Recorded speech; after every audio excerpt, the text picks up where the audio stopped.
Here's the backstory of the Bold Business podcast. I talk with business owners, mid-market companies, management teams all the time. And the challenges that companies are facing ebb and flow based off of the state of their business, the state of their current team, and the way that they have integrated processes and systems to automate and scale.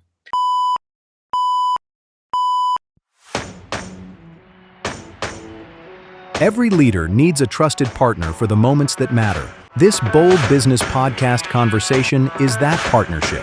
Your go-to resource designed to break the inertia and refresh your perspective so you can start making moves.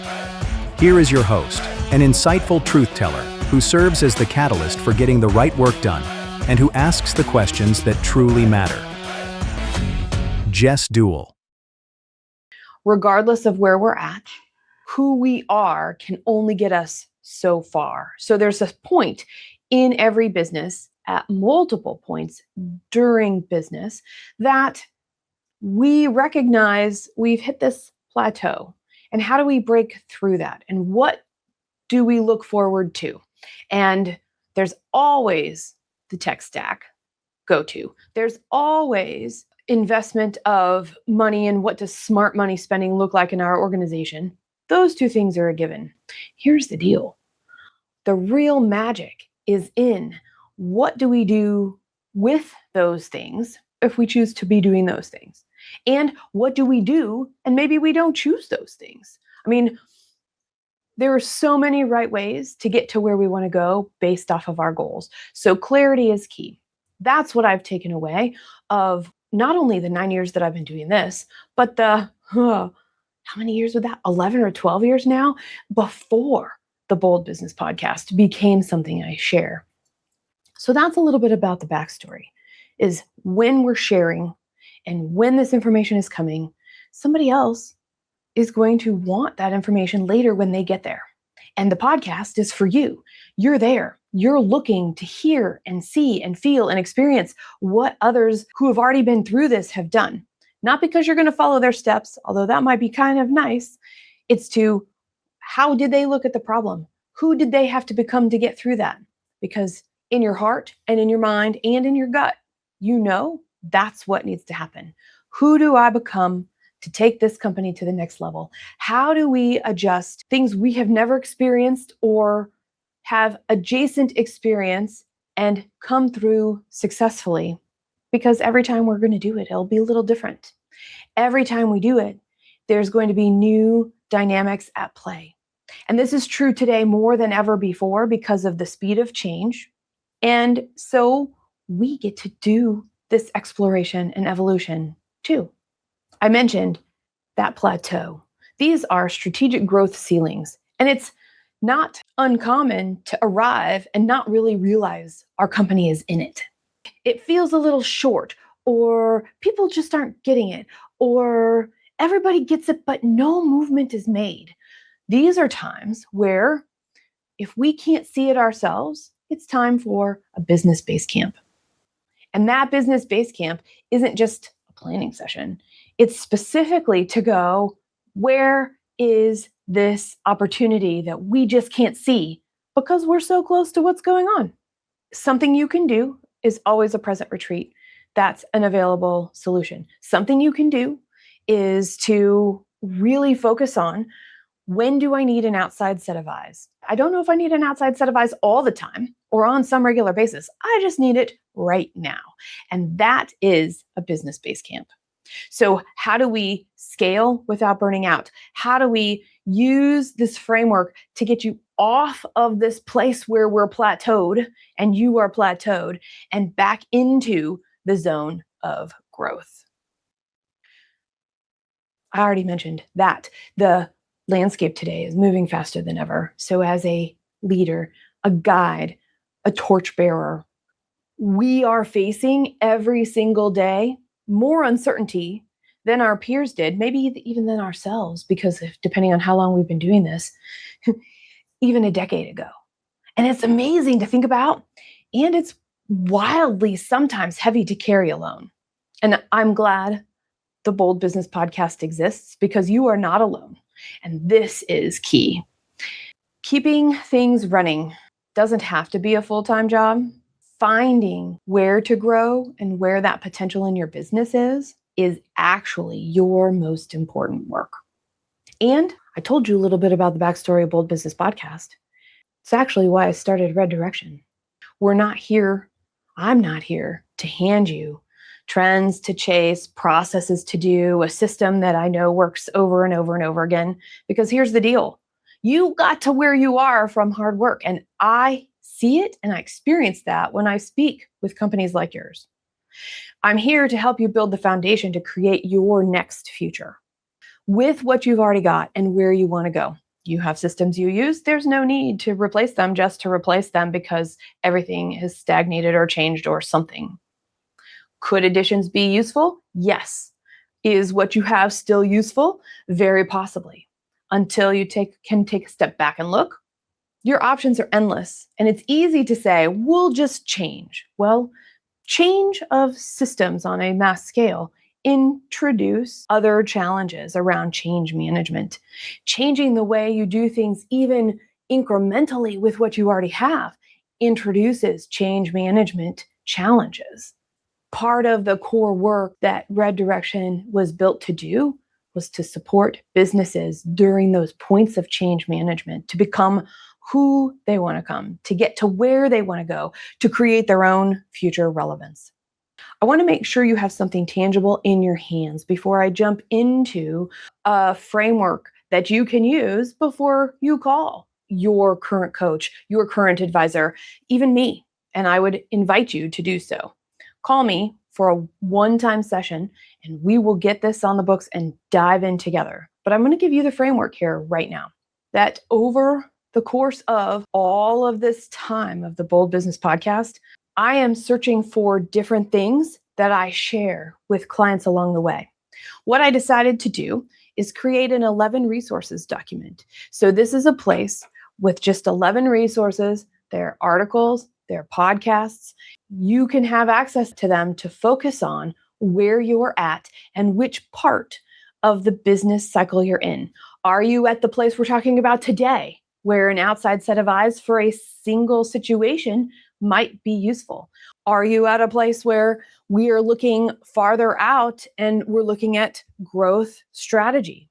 Are you at a place you want to possibly reinvent who you are or really take a look and you might be considering a fairly large adjustment, or you just feel really out of tune and want to get back in tune and you want to be part of our annual Driving Solutions Intensive? And maybe you want to work one-on-one because you know you want some support along the way. All of those things are available to you through Red Direction's services. And these 11 resources will get you started in each of those areas so that you, as a do-it-yourselfer, so that you, as a lifelong learner, so that you, as somebody who's adapting and changing and building your business instinct for yourself and your company, can do so. And I'm glad you listened to the Bold Business Podcast, and I'm glad to provide this to you completely free. You have heard me talk about reflection, reorienting, and reengaging. And in fact, it was on one of our live streams that we did that turned into a podcast with Dean and Christy. And those are really good words. And so I'm using those words here for this specific part, the 3 ways and the 3 steps for you to get back into your business and to look at challenges and problems that you're facing in a new way. This first part, reflection, is incredibly powerful. If we don't know exactly where we're at, we don't know when the right next step is appearing to us or is already in front of us. This is our focus point. This is beyond the quick fix. This is understanding distraction debt and recognizing fake progress. So in this reflection stage, we're figuring out where we are at.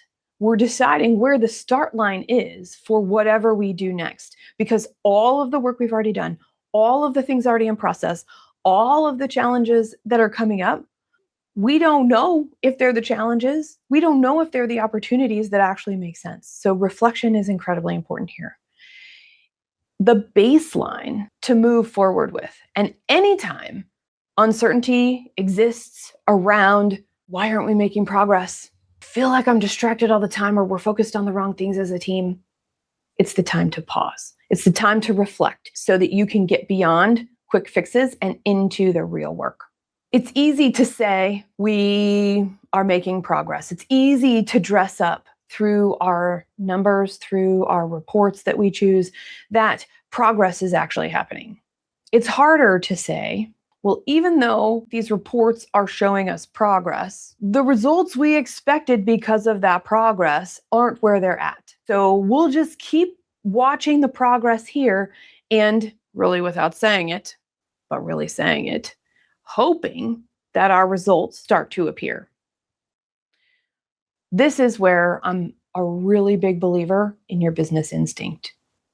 The more you can stop and the more you can assess and recognize there may be some assumptions being made, even if you choose to say, we'll wait, we'll watch these numbers and we'll wait and see. That is a real choice that's coming from somewhere. And when you're making that decision, just make it with your eyes wide open. That's an okay decision. We don't always have to be in a fix-it mode. We don't always have to be in an infrastructure mode. We don't always have to be in a perceptive, what's going on around us mode. It's a very integral dance. So using the real data, but seeing differences and feeling how things are versus what other data is showing us might be somewhat objective, but it says, hey, mostly it's, even when we get into the subjective side, it's maybe there's a question we haven't asked yet. Maybe there's a question that's been on my mind that I haven't asked yet for whatever reason. Understanding where we're coming from is great. Understanding that there's movement happening is great. Finding out where they are in relationship to each other is the job of reflection. It's also the job of, what else do we need to know that's going on? What do we see happening over here? Are we going after the same features somebody else has, even though it might not really be who our target market is, because we're competitors with these people who are doing it? It's easy to use other people as a guidepost too. We lose sight of our unique selling proposition. We lose sight of the culture that we have of what the solution is that we're bringing in. So being able to ask that question is key. So how do you know? How do you know if you're actually making progress or just staying busy? Busyness is something that we do when we don't have enough time, when we feel pressed for innovation or creativity, and it's missing for whatever reason. We can use it to avoid what really needs to be addressed. When we fall into the pattern of, I have all these tasks and I'm just going to get these tasks done, or I have all these tasks so I'm not going to do any of them, and everything in between, all are part of who we are and how we show up to stress, which, by the way, is also part of this reflect piece. How do we show up to the stress around us? What does pressure invoke us to do? And I'll tell you, for me, when I am under pressure, the tasks and the challenges become secondary to new ideas, because I thrive in what else could we be doing? Maybe these are all in existence because we haven't found the thing yet. So that's where my default is. And how do I show up to that in a reflect? In a reflect, I'm like, okay, when all of a sudden my now and near from my present retreat every week is really full all the time, I recognize, oh, okay, something else is going on here. It took practice to find that. It took time to accept and integrate it and go, oh, okay, cool. Something else is going on here. We actually had that problem. We had a website authority issue, and totally transparently here was we didn't understand why we were seeing certain things. And then expert after expert, because, we're not website, digital search people, started saying all the same things, and they just wanted us to do it a different way. Between the two things, between what I was sensing, what I knew the problem to be, and the solutions that were being offered to me, I had to find a different question. So first and of course, then I'm like, oh, well, what if we did this? Well, what if we did that? Well, what if we did this? And then I was, oops, nope. Okay, got it. In generation mode. Okay, so how do I pause here? How do I understand what my distractions are? Because that is one of them. For me, new ideas is a distraction. Then it's okay, so what else do we need to know? And I started asking questions that these experts that I had brought on could not answer. And so I started asking, and finally, when I couldn't get the answers I needed, I started asking another question. Who else do you know that specializes here? Who else do you know that has a different take that might be helpful to me right now? And guess what? I found the person. I found the company. And we're in the middle of that fix. And it's not about anything the Red Direction team could create or generate or do. It was about stopping. It was about honoring the fact that there was distraction showing up. So that was a clue. Hey, deeper questions. Then it was putting in the effort and the intention, which is not necessarily instantaneous. This was not. This was several present retreats worth. And then it's like, oh, so how do I ask this question and who do I ask this question of? And guess what? I found it. And now we're in the process, and it is a long process, but it is a solution. And there are things that are changing, and everything still feels ambiguous, yet all the telltale signs of the stresses of the team have settled. It means that some progress has been being made. Now, what comes of that? We don't know yet. What comes of that is our next best step is going to unfold as we go along. We know we are making progress. And that's a key too to this. We have to understand what our reactions are, because in that case, idea generation is just one of the ways that I distract myself or seem busy or think I can find a solution, even if it's a starting one, to get to the end goal, versus, hey, we have the knowledge around us. We just haven't found the right question to ask. And it turned out, in my case, we had the knowledge around us. We weren't asking the right questions. And the questions I needed to ask, we actually needed a different area of expertise to help us. And so that was pretty empowering, and it was pretty freeing to be able to get through that point and to be on this path.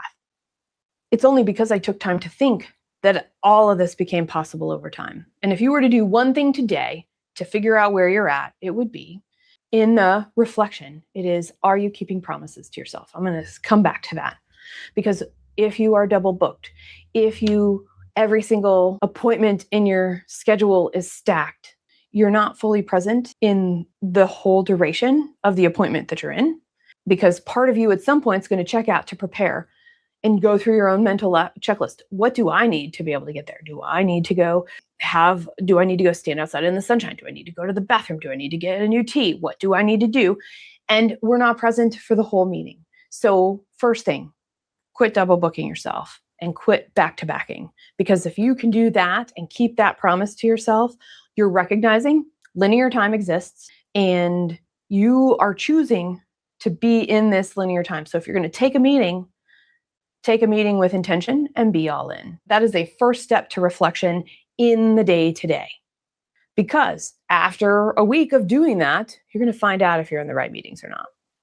You're going to find out if you're spending your time the right way. You don't need to really think about this and make big sweeping changes. Just make the change and keep the promise to yourself, because that is the most important piece here. If we can't keep promises to ourselves, if we say we're going to double book or we're going to be late all the time, if we say whatever we're saying, our teams are going to start modeling that too. And so we need to understand what our culture is actually saying. Plus, that is a stress nobody needs, because when do we do our own work? By the way, meetings are great. Meetings are powerful. Meetings can make a difference. And having work time that fits with your work style is as important to progress. Otherwise, busyness creeps up. And then here we have distraction debt. And I'll tell you one other thing about this distraction debt. Just being accessible and being in the wrong meetings and being in back-to-back things where you're just going all the time. It takes, once upon a time, it used to take 7 minutes or so, be able to focus after an interruption. Well, it's now 23 minutes. So if we are checked out at the last part of a meeting and we're going right into another meeting and we haven't had a chance to look at our texts or our emails or do any of the other things in between, we're doing that at the end of the one meeting and at the beginning of the another. This is distraction debt. So the meeting right after is actually not going to really hit its stride with you being able to focus and be present for the first 20 minutes. Wow, is all I have to say. You can form your own opinion about it. I'll stop at wow. And I don't think that's cool myself. And so I suggest that you look at that as a part of your overall distractions and interruptions of the day as well. It'll help you to stay focused and on task and not stretch too thin, because energy management is a real thing. That is part of this reflection. Now let's get into the second part of reflect, reorient, and reengage for your own Business Basecamp. This is long-term decision. This is the risk and innovation piece. And of course, we're spending small amounts of time on this. A Business Basecamp doesn't have to be more than 30 minutes. I mean, that's what you would do with me is 30 minutes. So everything we're talking about is contextual for you to compress down into this actionable piece. The reorient part, our focus is there are real reasons that we as leaders don't take action. And it has to do with informed risk. We're keeping promises to ourselves. We're reducing our distraction debt and understanding what's going on just as a baseline for the example here, and apply this to whatever situation you're in. Important, right? Remove a distraction so you can be present and understand what questions to ask and what's actually holding you up. So that when we get into the reorienting piece, we have space to be strategic. And this is where we could quickly pull out our goals, our business plan, our initiatives. Depending on what the focus of your Business Basecamp is, will depend on what you need, right? If you're doing something slightly more strategic, everything we're doing today is not lined up with where we want to be 18 to 24 months from now. That's going to be a different set of data than we're 3/4 of the way through a project. Something has happened and it took everybody by surprise. So how do we overcome the surprise and make progress and get to the finish line in the time we laid out in our plan? Those are very different things. Both are appropriate for present retreat as we're reorienting. So pull the data you need so that you can just have it out in front of you. You've got the space, you've got the awareness, you've got the data, and you can ask yourself the question, what are we doing right now? And then what's the right next step right now? And I think that this is key. A lot of people want to take these moments of time, whether they're 30 minutes or 3 hours or 3 days, and make these big elaborate plans. Well, I think you know this from your own experience. I mean, I know this from my own experience. A plan is great. From the time you start to the time you finish, rarely does it look like the plan. And that's okay. In fact, it's really amazing and it's really important to know that the path to get to the end goal defined, starting point defined. So somewhere in the middle, we're going to get lost. We're going to have something unexpected appear. And so if we're going to get lost and we're going to have these unexpected things happen, all we can do is go, cool, here's where we're at. That's where we started. This is where we're going. Here's where we're at. As long as we know where we're going, we can find what is the best next step.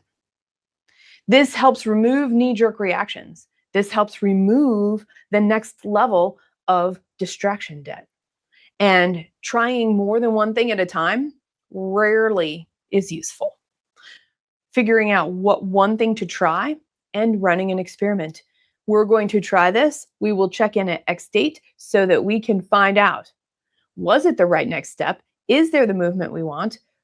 Does it tell us what the right next step really is? Or are we on track and we just make refinements and adjustments to keep moving forward? And that means experimenting. And that means innovation. And that means we can't get into preservation mode. It's comforting to say we've built this and we want to stay here right now. By the way, that is an okay stop. Maybe you stay there for a while.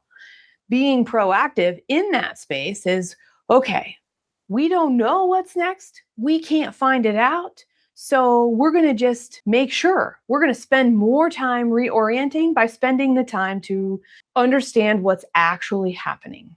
We know what we've got. We want to protect it. We feel like we need to, and we don't want to. And that's okay. By the way, that is okay. Just don't stay there too long.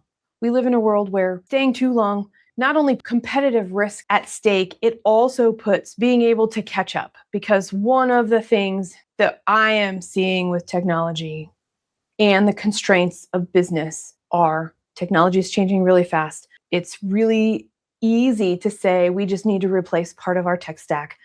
The flip side is there's management change that takes time every time. And technology is changing so fast. Whatever you pick it for a while.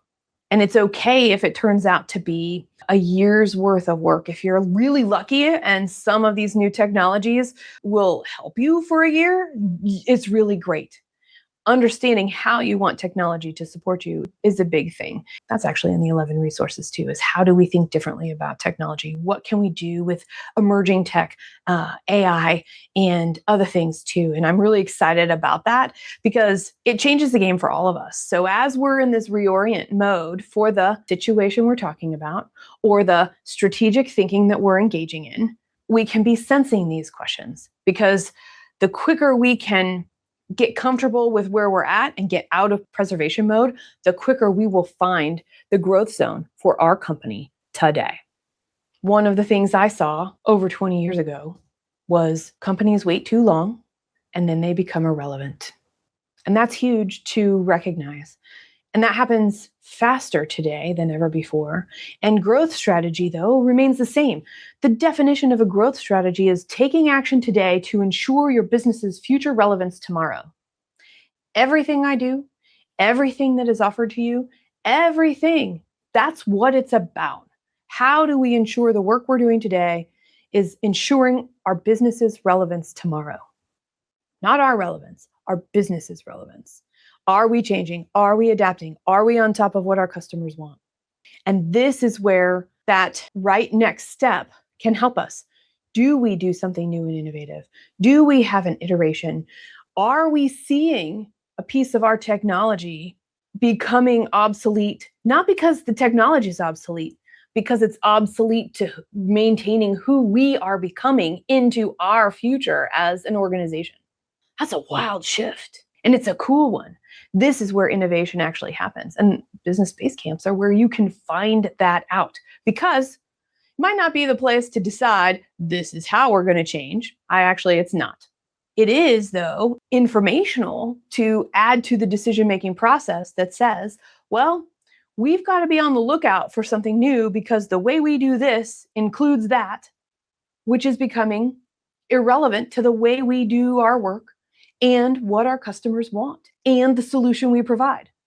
Name it. That is reorienting. Because when we reorient for what we know will change in the future, what we have today, and what that right next step is, and then that's where progress actually starts to happen.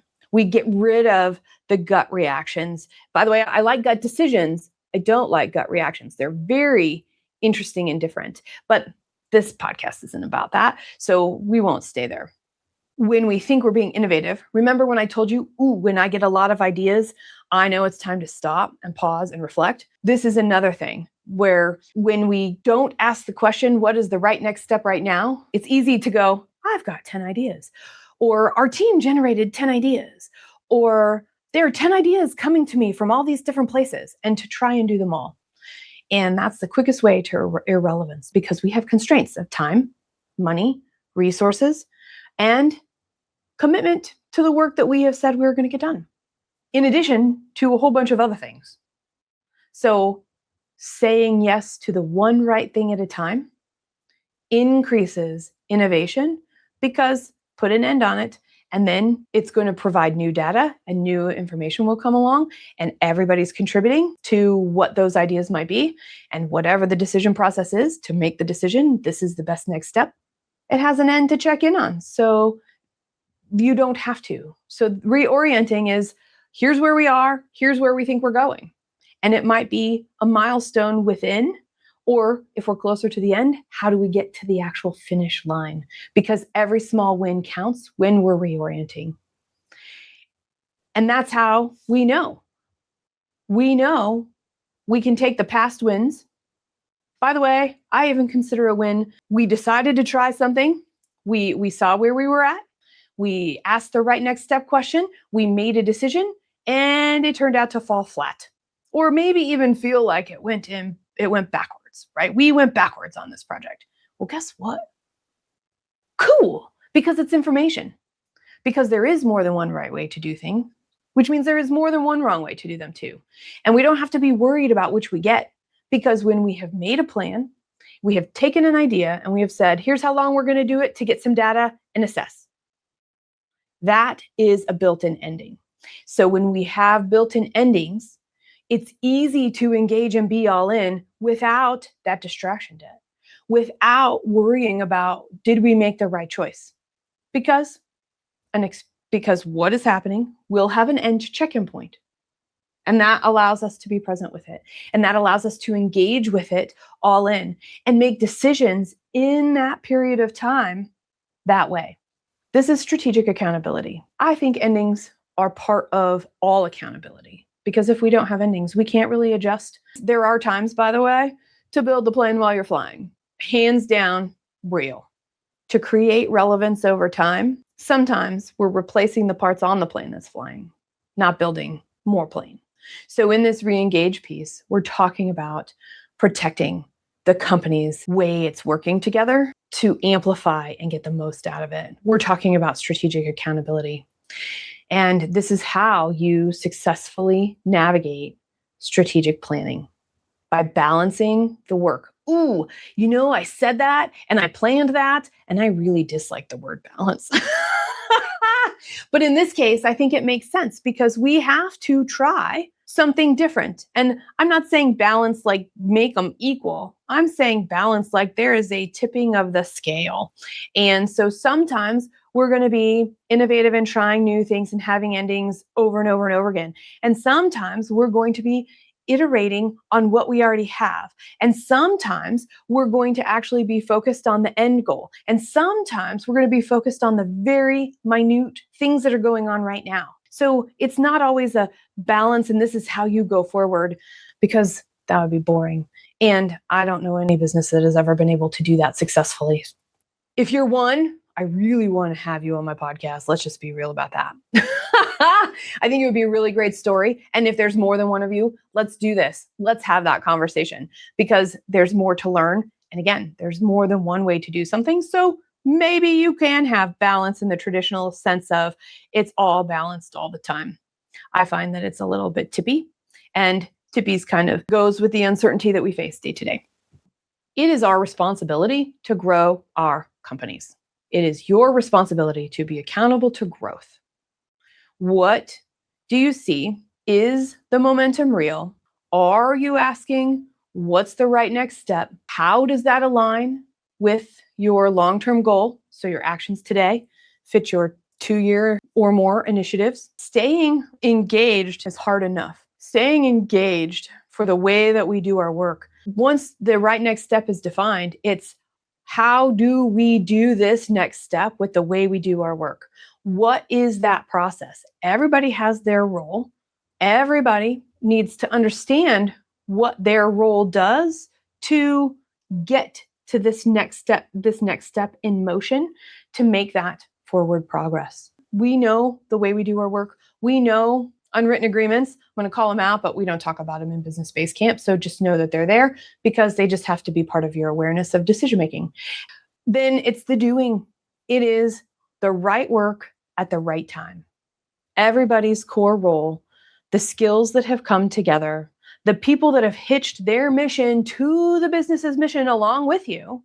This is where everything comes together to work or not. So when you've got the right people and you've got the right skills and you've got the right mentality and everybody understands what their role is to make this experiment, to make this iteration happen and move forward, that's actually the magic of a really amazing company that's definitely growing. So when deadlines get missed or meetings start late or last minute cancellations leave holes in schedules, right? Remember that 20 minutes? Last minute cancellation of a meeting means there's a 20-minute reorientation to be all in. And then really there's a 20 minutes at the end to prepare for whatever was next. That leaves 20 minutes in a 60-minute hour block of time to actually do productive work. So just think about that when we're talking about the right work at the right time and how it flows down from, hey, if we're not keeping promises to ourselves and our schedule is such that we're not really present in the meetings, we're not keeping a promise to ourselves and our people. So now we're talking about this, engaging and acting. Everything we do matters, including those cancellations. And there are ripple effects. Understanding the right work, understanding the time to do that work, understanding our role in that work comes back to our growth strategy. The actions we take today are creating our company's future relevance. When everybody is clear on their role, there's no need to delegate. There's no need to micromanage because everybody's got their role and they know. And the check-in processes and the meetings that are essential and the conversations that are essential become incredibly catalyzed, where the team, the relational engagement of the team becomes the focus. And then we get to see how we are working together. And then we get to see what relational things show up, because it's an opportunity for clarity. It's an opportunity for being able to work together that much better. It's an opportunity all the time for each and every single person, including you in your organization, to opt in back into your business, your project, your goals, your work, the most important work your company is doing right now. And that's really what a Business Basecamp is about. How do we see where we're at? How do we understand what we've got? And how do we engage in that so we're doing our most important work by choice and with effort and with accountability built in? So let me talk to you about the 11 essential resources a little bit more, because those 3 steps are really big. And remember, if you do this with me, it took 30 minutes to outline it for you. If it takes longer than 30 minutes the first couple of times you do this, that's okay.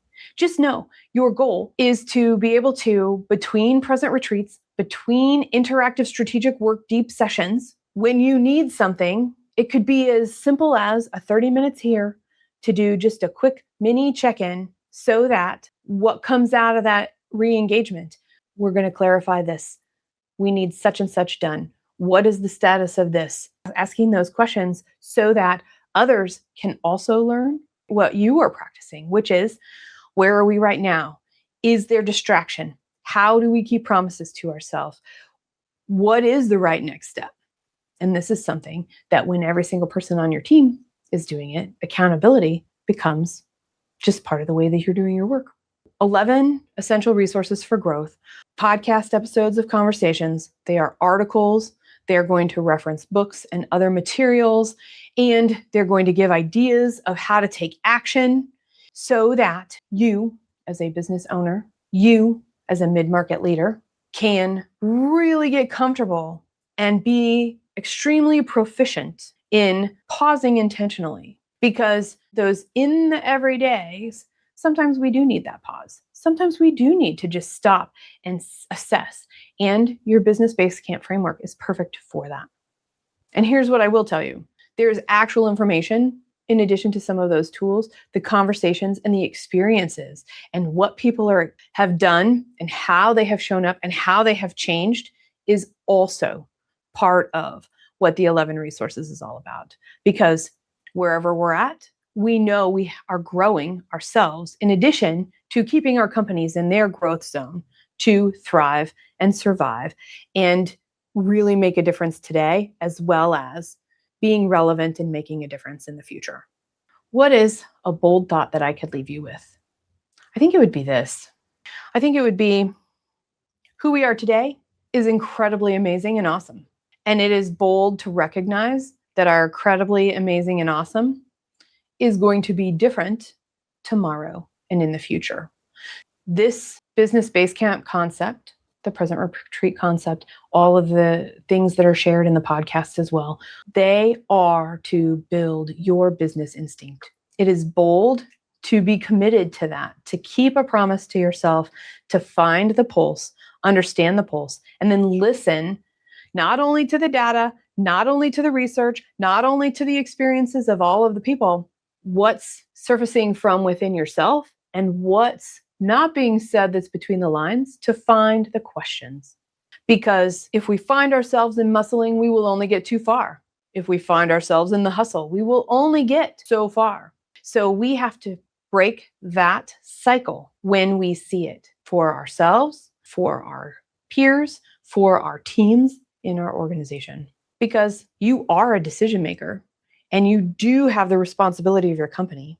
So shifting into adapting and growing along the way is being a responsible decision maker too. Because if you haven't yet, there will be a time you will be asked to take a step forward or required to take a step forward and face something you don't feel ready for. And guess what? I think you are. And a tool like this is something that will help you feel and prepare yourself so that you know you are as well. Let me know if I can be of help. I am here. Until next time.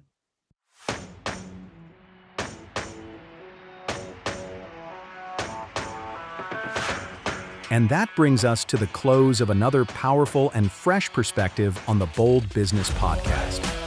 In today's volatile landscape, growth is a double-edged sword.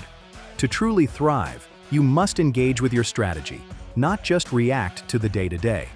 Without absolute alignment, your company faces a stark choice: outmaneuver or be outmaneuvered, grow or get left behind.